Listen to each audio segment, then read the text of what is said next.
Most of the conversations are happening at the chipset level and at the model level. And to most people, you should just tune out of that conversation. It's irrelevant to you. That's like if the automotive industry constantly told you about what was under the bonnet of your car. You don't care. Fundamentally, a car's job is to help you get from A to B.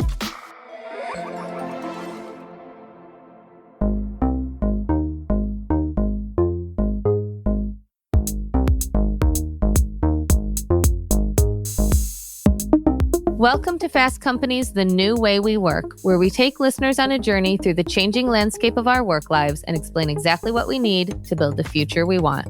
I'm Fast Company Deputy Editor Kathleen Davis. This season, I'm exploring how artificial intelligence is already changing our jobs and what we can expect in the future. In the last episode, I spoke to AI ethicist Dr. Carrie McInerney about the benefits and pitfalls for both candidates and companies in using AI in the hiring process. Assuming you make it past the bots to land a job, or if you're already in one, AI will likely become a bigger presence in your working life over the next few years. In fact, it likely already is, even without you knowing it. According to a recent study, nearly all Americans, 99% in fact, use products that involve artificial intelligence features, but 64% don't even realize it. Our current level of AI use may seem subtle and harmless. Think virtual assistants, navigation apps, weather forecasting websites. But the speed of new technology is fast, and the promises it holds to transform our work are too tempting for many companies to pass up. Like it or not, no matter your industry, AI is likely going to become your new coworker. So how can we adopt to work with AI rather than training it to replace us? To help us understand what an AI transition for the workplace will look like and how we can work best with the technology is Nigel Vaz. He's the CEO of Publicis Sapient, a consultancy focused on digital transformation and a contributor for Bloomberg, CNBC, The Wall Street Journal, and more. Nigel, thank you so much for being here. Thanks for having me, Kate. So you've been doing digital consulting for businesses for decades now. How would you put this AI moment in the context of, say, the 1990s when you were helping businesses first develop their websites? I think when you think about the advent of the internet, right, we always knew that was going to be a transformational moment in time in the fact that technology was going to become accessible to people in organizations and consumers in a very different way. And it was going to force a reimagination moment of how would we do business. And when I think about where we are now, I feel like we are back again in that moment of complete opportunity to reimagine how we do things, where you think about concepts like having a physical workforce and having a digital workforce, where you think about having intelligent systems that can autonomously execute not just instructions, which machines have been able to do for a while, but solve problems on the basis of outcomes, like real goal-seeking objectives, right?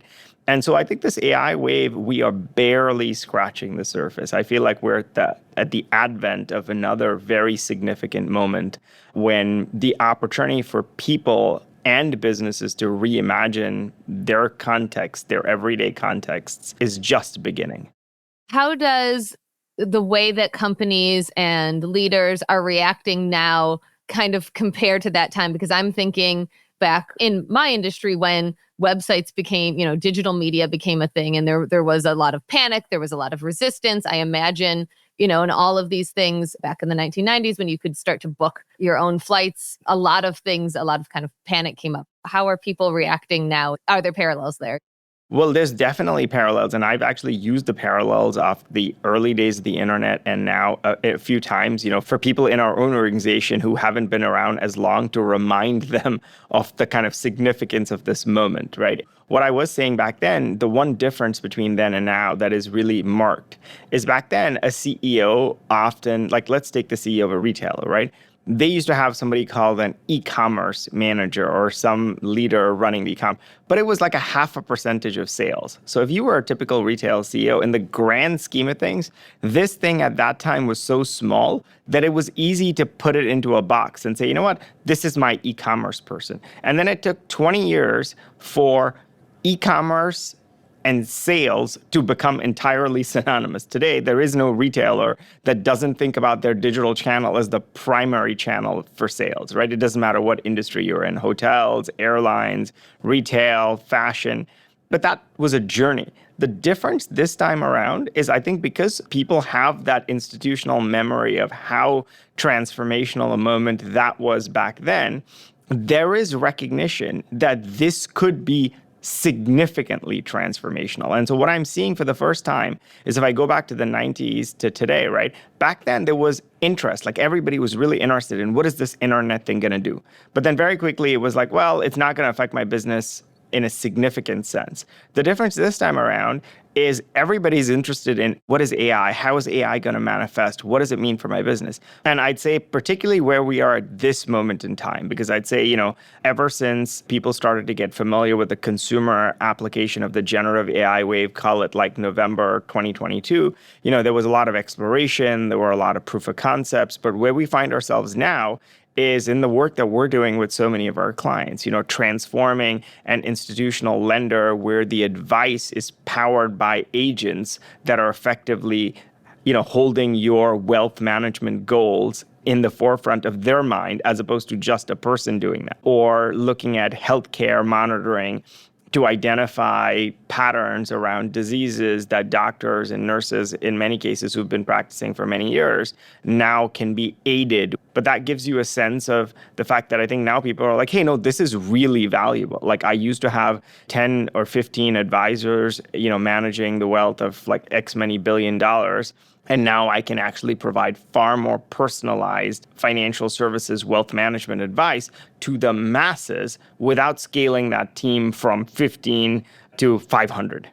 It does feel, when you talk about the resistance and the kind of skepticism that I think people had before of like, oh, this e-commerce thing isn't, I don't have to worry about it. And the pace of change, as you said, it took kind of 20 years. And now, of course, we buy everything online and it's not a separate thing. It does seem like it's speeding up a lot. And it does seem like people are more amenable to adapt this technology. I mean, fearful, apprehensive maybe, but certainly not kind of in the same way they were then. Absolutely. And you're seeing two things happen, right? And I wrote a book a couple of years ago on this idea of digital business transformation and how businesses are actually transforming. And one of the observations I had for organizations is both the rate of change and the magnitude of change are exponentially increasing. And as people, we're designed fundamentally in nature to adapt to linear change, right? So think about in nature, everything that is good is linear. How plants grow, babies are born, everything gives us time to adapt to it, right? Because I think, for those of us who have kids, if you suddenly were handed a teenager, you might reject them outright, as opposed to getting used to, this child growing from being a baby to a teenager, right? And if you look at nature, everything that is exponential is typically bad. Tumors, volcanoes, pandemics, right? And you can just see how incapable we are as a species to deal with that. Yet on this one dimension of technological progress and technological change, we are really asking organizations and people to evolve the way they work on an exponential basis and an ever increasing basis. So the rate of change and the scale of change is ever increasing. So a lot of the times we talk about these big transformations as saying, well, the transformation would be easy if you just took the people out of the transformation. The technological transformation is the easy part. It's the people transformation alongside the technological transformation that's the hard part. There's so much in there I want to get into, especially the kind of adapting to change. But yeah, I want to back up a little bit first. And, I started the show by talking about how a lot of people are using AI tools in their work and they don't even realize it. Now it's going to be more unavoidable. And, as you're saying, you won't be able to not notice it. Can you give a few examples, perhaps across different industries or job functions, about how people will start to see AI in the workplace? Like, what sort of tools will they encounter? Well, really simple things, right? So let's just start with, automating everyday tasks. I'll give you an example. I was in Davos a couple of weeks ago for the World Economic Forum, right? And the way in which those things used to go, you'd have a lot of meetings, you'd then have to come back, either write notes during the meeting or after the meeting, then send them to folks that would help craft the follow-up messages back to people that you met and kind of all of the next steps, right? Now, in a couple clicks, you basically record a voice memo on your phone, it gets transcribed, an agent basically looks at the transcription on the basis of having all of the context that you had from the interaction with the customer, and then the follow-up email is generated in a draft form for you to just hit send. That entire process is automating aspects of what you did. And I think this is the first wave of ways in which we'll start to see this agentic architecture start to, like, oh, I don't know how to code, but I can build an app. That's incredible. I put in a few prompts, and essentially now an app is actually ready to be tested on my phone. And in a few more clicks, I could potentially deploy this app for my company. What we've got to do is focus on, what it is that we're trying to do. What are the outcomes we're looking for? What is the experience that we're trying to create? Which I think is pretty substantive. Of course, if you're a developer, we're already seeing this in our own workforce in the context of writing code. However good you are, now you have sort of platforms that are code companions. In our case, we built this platform called Slingshot, which is for everybody at Pulse Sapien, because we don't want code written for our clients to be the amalgamation of everybody who writes code on the internet, right? Which is what most external platforms are like, because of course you have people that are amazing coders putting up code there, and you have people that are, average coders putting up code there, and you get the aggregate. So we built this platform to say, no, over 30 years of building some of the most complex technological digital solutions, we've established a whole series of patterns that we ourselves want to leverage for our own people. So if you join the company today and as an engineer, you are now essentially think Iron Man and suit, right? So you've got the person and you've got the suit, and you put them together and you get the superhero, as opposed to just the investments in the people. So we're investing in our people, and we're investing in the suit, as it were, the tools that the person uses, and you put them together, and the productivity gains are exponentially different. And these are all things that are happening today in their own right? Think about another area, creative concepting.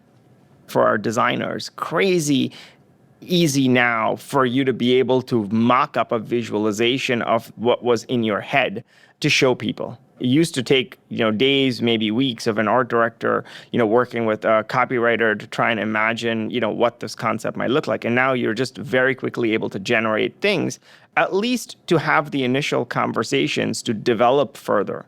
Now, I'm not saying, we're in a world today, at least now, where we will suddenly start to see things entirely without the intervention of remedial work be perfect, right? Whether that's writing code or whether that's designing concepts, right? But that initial first draft is such a huge advantage. So there's a lot in that. I'm glad you kept, bringing up the human side, because as you're talking about using these tools, I think that is the danger, right? That a lot of people will use the first draft or not add on to it, or just use the tool to replace the human. And even in something, it sounds really tempting. And I know a lot of people use AI tools for writing emails, for that sort of thing. But then you lose the human aspect. You lose the voice of it. You need to intervene and add the human in. I know that you are obviously a tech optimist. There are a lot of advances, as we've talked about in AI in just this year alone. They're really mind-blowing. The speed of technology is really fast. But the flaws with many of the AI tools are also pretty clear. That there's been widely publicized, like the AI hallucinations. AI ethicists are frequently pointing out how bias and errors can seep into AI tools. How can companies and employees both vet the tools that they're using and make sure that those things are not happening? Yeah, I think first and foremost, right, I think we have to take the accountability away from people having the ability to simply, while they're experimenting, make these mistakes. And what I mean by that is one of the things we set up for a lot of our clients, right, is sandboxes to allow their people to experiment, but to do it in a way where the data sources that sandbox is accessing are vetted. So you're never in a situation where, so if you're a newspaper publisher, it's essentially content that you have published that's in your sandbox. If you're a financial services company, it's data that's proprietary to you that you use today to run the organization that's in the sandbox, right? So the first thing I think organizations have to do is establish the parameters and the sandboxes to allow their people to experiment, but in a safe way, because you can't stop them from learning this new way of working, but you have to enable them. The second thing I think you have to think about is there's three very important considerations, right? You mentioned a couple, I'll mention a third. The first is, like you said, ethics and understanding, the context of what is appropriate use, what is appropriate data, where does the perspective that your model is essentially built on, where is it being shaped from, right? And AI is only as good as the underlying data, which is why I keep stressing about, the access that the models have to data that they're being trained on. The second thing you mentioned is things like hallucinations, right? Those things can be corrected very quickly. Good data equals good outputs. Bad data equals lots of hallucinations. And you can start to train models very quickly on the basis of a data set to eliminate those. The other thing, and this is a very big deal, particularly in your industry, but again, for so many companies, right, is IP. Like, how do you actually protect intellectual property in the context of, creating this proliferation, right? So things like plagiarism, as an example, has always existed, right? It's going to exist. It has existed before AI. It'll exist after AI, right? But giving people a sense that, hey, you're a kid who's taking a test, maybe it's okay under the agreed set of rules for you to do research using AI and produce the first draft. But the second draft, we really want your point of view. Or maybe the agreed rule was that, you're not even going to use AI to create the first draft. Whatever those sets of things are, right? And we call them like a fair use or fair conduct approach to how you use these tools has got to be agreed with people so that it's very clear what the expectations are. And I feel like, again, we've done this in the past, both in the context of the internet and with historical technologies. We just have to establish the same kind of, frameworks that allow people not to have to make these decisions at the organizational level and at the individual level every day, right? Because otherwise, I think it becomes too overwhelming, right? What you've got to do is at least take accountability for your half of the accountability as an organization and provide the tools, the platforms, the data in a safe way that allow people to make mistakes and learn and experiment. And then as people, I think you've got to have a really clear sense of, what is the appropriate use of these tools. It sounds like you are kind of advocating that companies find specific industry tools, not kind of the general AI tools. How can a company and employees kind of navigate even what tools to use? So I think there's choices at a couple different levels. There's fundamental choices at the architectural level that say, okay, what kind of models, small language models, large language models, big difference in the way that they consume compute. What problem are you trying to solve? If you're trying to answer very specific questions about your company's products on a very specific data set, you don't need this massive, model, because that's like using a sledgehammer to hang a little painting on the wall, right? You can use a much more focused small language model that solves those specific problems. In another context, it's the app infrastructure. So what are the things that you're using and how are you connecting them? So when you think about this as an enterprise today, you're making some of those big enterprise grade choices about cloud providers and models at the infrastructure level, but a lot of the value comes beyond that. Because, when we talk about AI today, right, there's innovation happening at every level, right? And I'll use an analogy since we were talking about this before in the days of the internet. So if you think about today's AI landscape, there's a ton of innovation happening at the chipset level, at the hardware level. Now, do most companies need to care about that? Sure, they do. But that's being very clear about that is at the infrastructure level. If you go back again to the internet era, right, we're like all of the browser conversations we were having. Like, is it Netscape? Is it, and there are platform level choices that you have to make. But the real value in the internet, and I think here it comes at the next level up, which are the applications. Like, what are the specific applications that you as an enterprise are using with your data on top of those first two layers?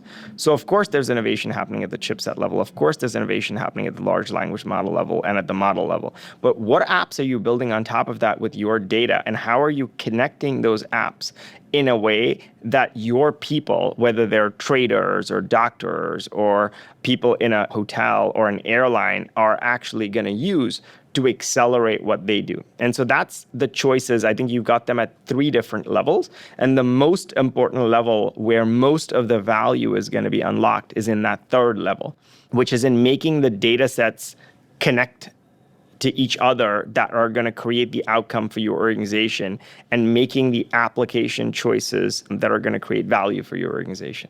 So speaking of that application level, hearing all of this, following the news, seeing so much about things like DeepSeek and OpenAI, the average employee who doesn't have a tech background probably feels overwhelmed. I know a lot of employees with minimal technology backgrounds feel really overwhelmed and anxious in this period of rapid change. And often the way that AI gets presented can feel really overcomplicated and make those people who aren't familiar with it uncomfortable and kind of like not know what questions to ask. How would you advise employees that are like feeling like this is kind of coming at them really fast, feeling like it's too complicated and they don't want to appear dumb, they don't know what to ask? Like, how can they understand, or what questions can they ask to work with these products? That is a really good perspective. And I feel like that's because if you go back to my layer cake, right? Most of the conversations are happening at the chipset level and at the model level. And to most people, you should just tune out of that conversation. It's irrelevant to you. That's like, I mean, if the automotive industry constantly told you about what was under the bonnet of your car, you don't care. I mean, you know that some cars are faster than others and some cars have better technology than others. But fundamentally, a car's job is to help you get from A to B, right? And I would focus on that third layer, the application layer. I would just tune out a lot of, like, if you're somebody that's interested, great. Understand what's going on there, right? Understand why putting so many more things on a single chip is going to consume less power and is going to basically allow a much smaller footprint and allow you to have a supercomputer in your laptop. But most people, you don't care. And I go back to the days of the internet, right? We're making it like this is the first time the tech industry has done this, right? It's not. Like, I remember my mom asking, what the hell is an Intel Inside Pentium?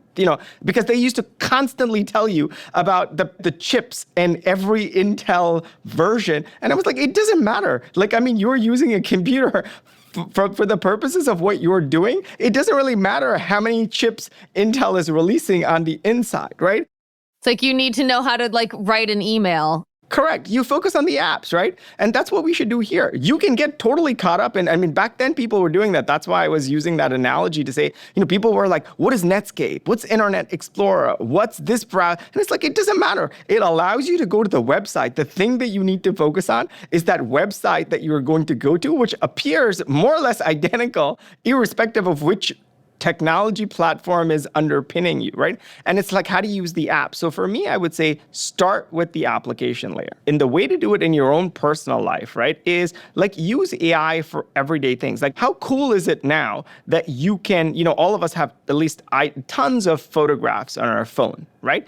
You can use AI to basically search inside an image, because if there's text in that image, like of a street sign or something, it'll tell you where that picture was taken, when it was taken, or you can say, find me the picture where this person is wearing a red shirt or a blue dress. So that's like using AI to solve a very specific problem, which is essentially cataloging your images. I think when you start to think about it from an organizational perspective, I would start the dialogue again at that application level by starting to say, what do I not like to do in my job today? What do I not want to do in my job today? And where are the organizational capabilities that could enable me to stop doing those things and start doing the things where I can add more value? And I think you can almost find that in every job. If you look at an organization on a scale and start to say, well, there are going to be some jobs that are fundamentally reimagined and that are fundamentally changed. And there are other jobs where the technology today doesn't allow you to make as much progress as you might like. And so it's actually acknowledging the fact that actually, hey, today the tech is not quite ready to be able to do this job particularly well, or this part of my job particularly well, but it does the other part of my job really well, which is the kind of way we're thinking about this for ourselves, but we're also, working with our clients to essentially say whether you're working in the healthcare space, when you have a doctor and a nurse in an ICU, like overseeing 4 or 5 patients at the same time, and there's this huge exhaust of data coming out of all of these machines that these people are plugged into, how do you actually start to use that data to predict on the basis of that data what the next intervention might be for this patient? Because now you have models that can interpret that data while the nurse is actually engaged with the patient, as opposed to having to also try to do that on the basis of their experience, which is, very hard to do the minute you scale that person across 2 or 3 people, right? And these are all examples of things that we're seeing move exponentially today.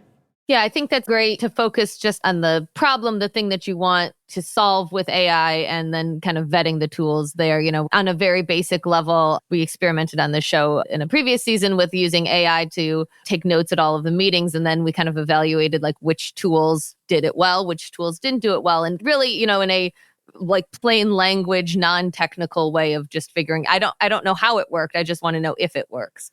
But I think one of the biggest concerns on the employee side with any new technology, but especially with AI, is that it's not going to just be a tool that they use in their jobs, but it's going to replace their jobs completely. And there's, been a lot of statistics out there, a lot of scary headlines about how many jobs are going to be lost to AI. What should employees be thinking about when it comes to adapting and keeping their jobs? I think the first thing you have to take a step back before you look at the employee perspective, right? And just look at the broader macro perspective. Like I have a teenage son, and I was having this conversation with him the week, which is it doesn't matter what you know. For the longest time, we've valued people in organizations on the basis of what they know.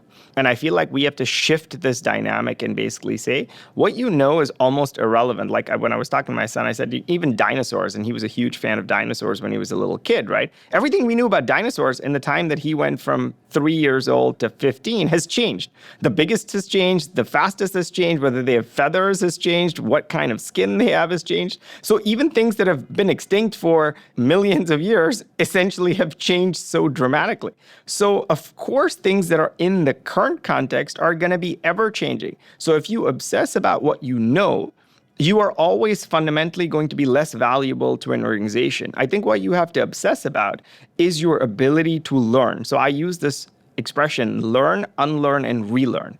You've got to constantly be valuing your ability to learn and learn new things, and then unlearn those things because very quickly those things are going to be outdated, and relearn new things. Because I feel like that is the single biggest gift an organization can give you and you can give yourself, which is this mindset that what we value is your ability to adapt and to learn and to evolve as things are evolving. Because if you don't, and you basically are like, hey, what has made me successful up until now is the thing that I'm going to rely on to make me successful in the future, I think you're going to really struggle in this new world, because everything that you thought of as a constant is evolving on a very real-time basis. Even in the tech space, this creates huge amounts of strains on people, and we see it. Certain cohorts are like, well, I'm great at writing code. I don't need the machine to write code. And then somebody who is significantly less experienced working with tools and platforms to write code is producing better code than you can, right? And that's, sort of like, well, actually what's more valued is the person who has the ability to learn this new way of working. I think that's the single biggest shift I would call out. Yeah. And that really does kind of put the shift, as you say, sometimes in the hands of the less experienced folks that are more willing to experiment and learn and aren't kind of like stuck in this is what's worked before. But again, the only change between history and now, right, is the rate of change. Because the reality is that was also true. Like, think about when you watch the Mad Men era on television, right? Like all those people that were dictated notes to that were happily typing stuff up, right? And then suddenly we were like, that doesn't make any sense at all. I can just send an email myself. Like, why do I need to tell you to write down what happened? And you could see that evolution caught a lot of people who were in those jobs as like, wow, this is dramatically different, right? And then there were, of course, people who evolved that very quickly. And then there were others who probably aren't in the workforce today because it was like one leap too far. So the overarching theme, right, is how fast this technology is moving. I'd like to end with a maybe impossible question of predicting the future, but with how fast this tech is moving, where do you think AI in the workplace landscape is going to look like in the next few years? I think it will be unrecognizable what we do today. I mean, to your point, predicting is so hard, right? But what you can lay out is the trajectory. I think we always underestimate how quickly things are going to move in the short term, right? And we're constantly frustrated and disappointed about how things are in the short. And we always almost underestimate how dramatic the change is going to be in the medium to long term. And I feel like in a few years' time, right, we won't be having the conversation about the models, and we won't be having a conversation about the silicon and the chips, right? We'll be talking about the things that you can do. And the things that you can do are going to be so dramatically different than how you do them today in the context of every little thing. You know, so much of how we actually work today is governed by a technological context that was built for a world that was software based. And I feel like the minute you move from this software as a service world to this agentic world of agents as a service, or you start to think about the workforce in the context of there are human workers that you have in your organization, and then there are digital workers you have in the organization. And they are both effectively treated like how you treat physical workers today, but they're both collaborating in order to move the organization forward in the future, right? That's just such a dramatic shift.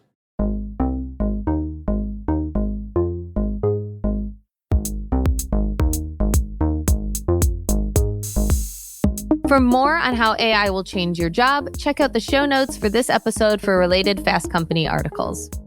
On the next episode of The New Way We Work, I'll be talking about ageism at work and how it relates to AI. Be sure to subscribe to The New Way We Work wherever you listen so you never miss an episode. And if you liked this episode, leave us a rating and review on Apple Podcasts. The New Way We Work is hosted by me, Kathleen Davis, and produced by Henry Chaudinet, Cody Nelson, and Joshua Christensen, with mixing by Nicholas Torres.